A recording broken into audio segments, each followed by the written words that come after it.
A young woman waits for the last train of the night, clearly terrified. She hears whispers and when she turns around, sees a man standing silently, which increases her fear. When she looks again, he is closer. The man stares at her with black eyes and worms coming out of his face. Desperate at that sight, the young woman throws herself in front of the train.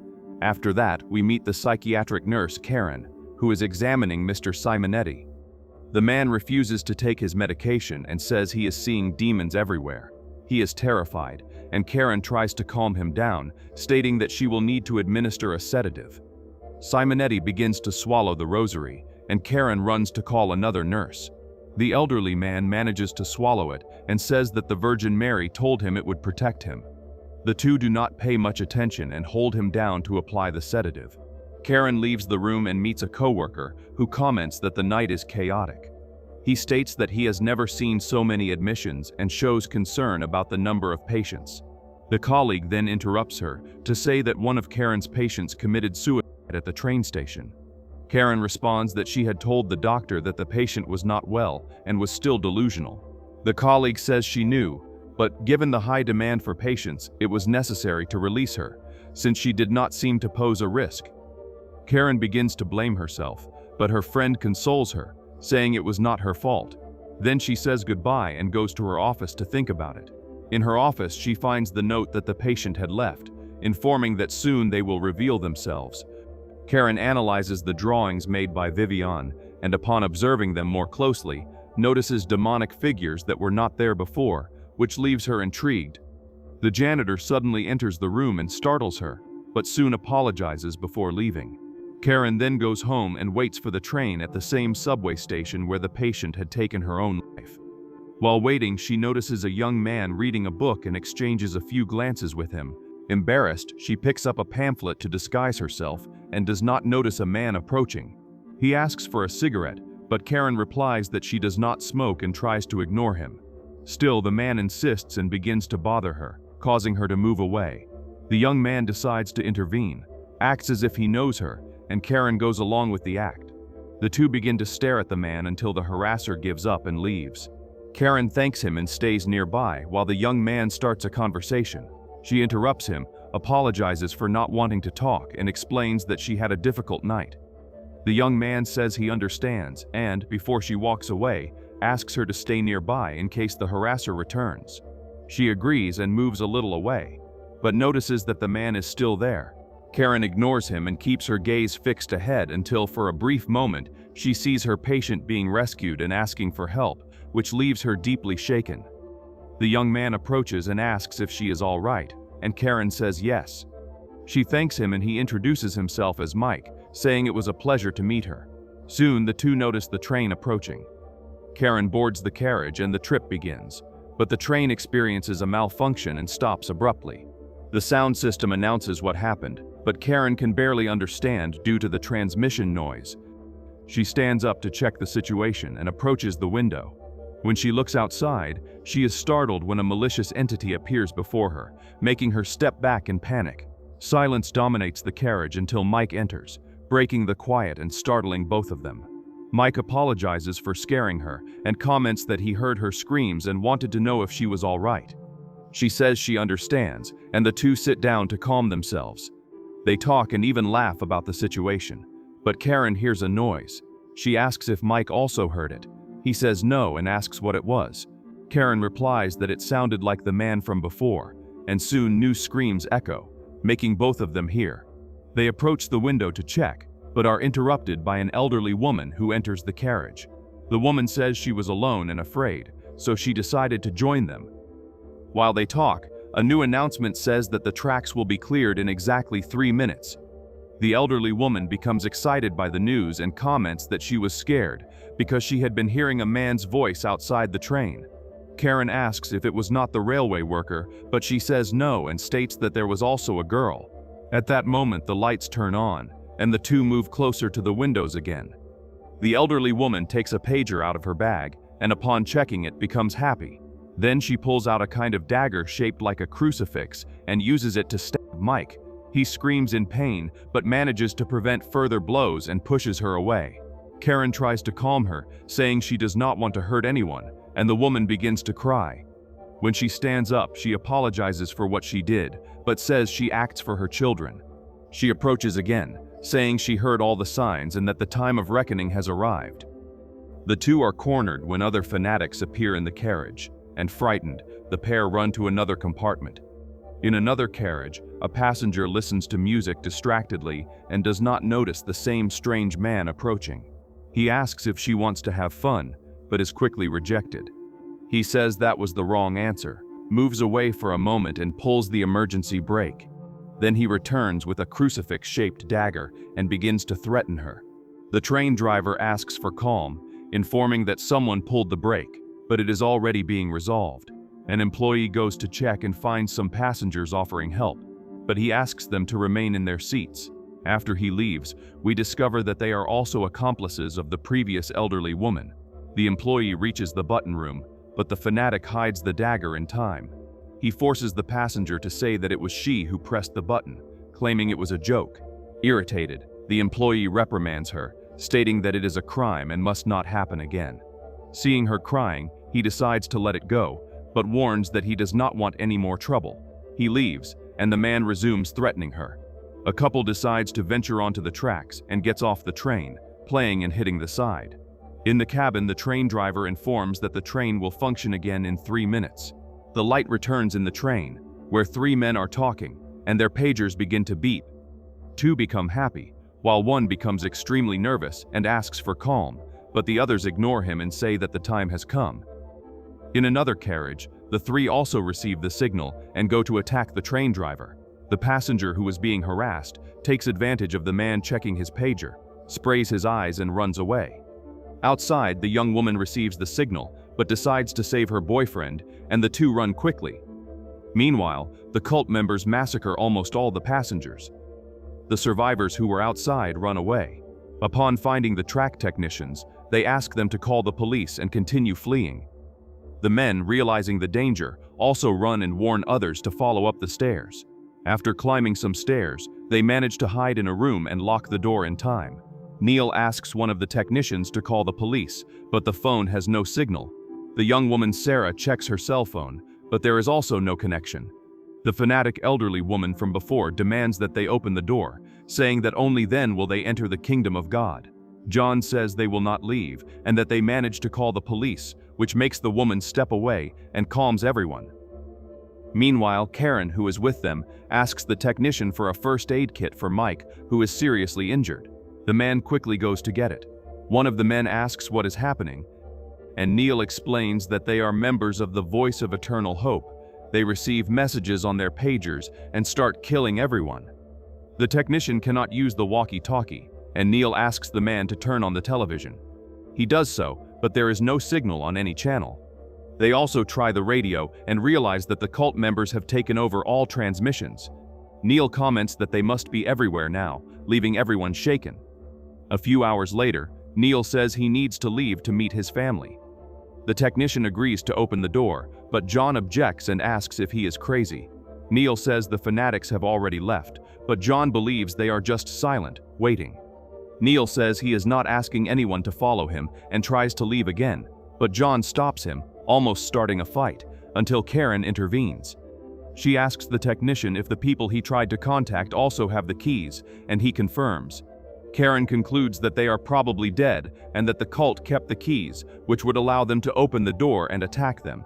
Everyone becomes apprehensive, but John insists on staying. At that moment, his girlfriend Sarah warns that the cult members will return and want to kill them. Hearing this, John agrees that Neil is right and says he will go with them. Karen warns that they need to get help for Mike urgently, as she could not treat him properly. Mike also agrees to follow the group. Neil asks one of the technicians to serve as a guide through the tunnel, but they are afraid and prefer not to risk it. Neil regrets it, but instructs them to get something to protect themselves before leaving, and the technician volunteers to help. He hands out flashlights and some work tools for the group to protect themselves. Davis gives Neil a radio to notify when they are safe, and Frankie provides a key, explaining that there is a control room on the way to the next station, in case they need to hide. They open the door and find no one outside. Then they quickly go down the stairs. Soon, a scream startles them. In the tunnels, Neil states that they will only fight if there is no alternative, as he knows some members and believes not all of them are bad, suspecting manipulation. Julie asks for silence, reminding them that the tunnels echo, and everyone proceeds carefully. In the security room, Frankie comments that he is starving, as he only ate bread in recent days following his wife's diet, and Davis offers him a sandwich. He goes to get it, but hears a pager ringing in his colleague's locker, quickly arms himself and confronts him. While walking through the tunnel, the group encounters two cult boys. The older one calls the younger to attack, but the younger runs away, frightened. Neil asks the boy to go on his way, but he refuses and advances against them. He is quickly struck by John, who hits him on the head. The young boy begins to lose a lot of blood and falls to the ground, lifeless. Karen and Mike run to help him, but it is too late, and Karen laments that he was just a child. John defends himself, saying he warned him to stay away. Neil states that there was nothing to be done, and that they will not stop, whether adults or children. They need to keep moving forward, and even shaken, everyone agrees to continue. Meanwhile, Davis insists on getting answers from Frankie, who denies participating in the group. But Davis does not believe him, and asks him to open the locker. There, Davis finds Frankie's pager with a message instructing him to fulfill his duty. Davis demands explanations, and Frankie begs not to be killed, explaining that he has only been part of the group for a year. He joined because of his wife, but continues to be Catholic and never planned to hurt anyone. Davis says he understands, but wants more details about what is happening. Frankie admits that he never fully understood the sermons, but remembers hearing that on Judgment Day, all members would have a special mission. Davis states that he cannot trust him and puts him out, despite his pleas. Back to the group, they move forward until Karen notices spirits ahead and becomes frightened. Neil asks if she saw something, but Karen downplays it, saying it was just a reflection, and continues. John lags behind with Sarah and asks if she noticed something, but she denies it and continues. Suddenly, John is attacked by a boy, but reacts and injures him. Karen runs to help and notices that he still has a pulse. However, Neil asks her to leave him, as it would be too risky to carry him. They advance to another security room, preparing to enter. Upon entering, they find the psychopath who had harassed Karen and Julie. The group quickly moves to restrain him, but he begs not to be killed and promises to surrender. He claims to have killed cult members and says he will explain the reasons. Neil decides to believe him and orders him to sit, while instructing Mike to tie him up. The women lay John on the table, as he is severely injured, and Karen begins treating his wounds while he cries, lamenting the death of the boys. The psychopath stares at Julie, and furious about what she endured at his hands, she begins to attack him with kicks, but Neil pulls her away and threatens the man if he tries anything again. Neil approaches John, promising that he will do everything to help him, but Karen warns that he needs urgent medical attention, otherwise he will die. Meanwhile, Frankie remains outside and begs to come in, but Davis refuses. Hearing footsteps, he decides to check and notices a creature lurking. In desperation, he begs to be let in, and Davis finally trusts him and opens the door. At that moment, the group leader appears on television, announcing that the final battle has begun. He shows chaos in the city, announces that the apocalypse has arrived, and that all survivors will die that night, and begs his faithful to eliminate the devil with their daggers. At that moment, the power goes out, and the group goes on maximum alert. Mike tries to calm them, saying that it is all a big lie and that nothing is real. Sarah questions about the dead people, and Mike responds that they are just special effects, adding that the man is crazy. The psychopath comments that Mike seems very confident in his words, and the group approaches asking for explanations. He says that his reverend may be right, and that is why he kills people. Karen asks why he is separated from the others, and he replies that he does not like them, as they are too serious. While the others try to save souls, he prefers to kill them, seeking only a bit of action. The group moves away from the man, and Neil approaches Karen, asking about John. She says he cannot move, and Sarah suggests carrying him, but Karen says it is not possible. Neil warns that they will leave soon, and instructs everyone to prepare, as they are near the exit. Neil and Julie go out to the bathroom, while Karen talks to Mike. She reveals that her patient committed suicide that night, and that she saw her in the subway, and also mentions other strange things she has been noticing, but comments that Mike does not need to believe her. He explains that it is probably some trauma caused by the situation they are in, and states that he does not believe in spirits, apocalypse, heaven, or hell. Karen agrees, but admits that she still feels afraid. Neil returns from the bathroom and communicates with Davis, who says he is happy to hear his voice and asks where they are. The man says they are safe, and when they manage to leave, they will send help for them. Davis feels relieved, but at that moment, the fanatics enter and begin to attack them. The elderly woman from before repeats the same phrase, leaving everyone terrified. Neil tells them to hurry, but Sarah refuses to leave John, even as he insists that she go. Neil also instructs them not to kill the psychopath, as he is tied up, and Julie agrees. The group starts moving again, leaving the couple with the man. He strikes up a conversation with Sarah, saying he had already seen her at church. Sarah remembers him and comments that he is one of the Reverend's lieutenants. He states that now she knows who he is and asks to be freed, claiming that when the others arrive, she will be killed. He promises to save her, but demands that she release him. John begs her not to give in. Sarah feels sick and runs to the bathroom to try to calm down. Meanwhile, John realizes that the man is freeing himself and screams for Sarah.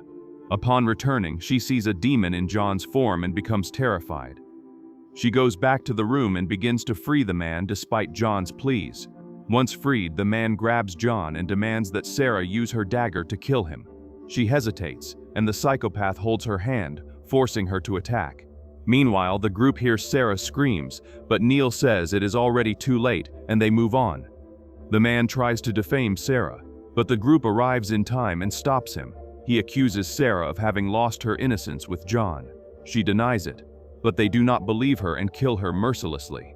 The man claims that he still maintains his innocence, and Betty decides to trust him, asking them to continue.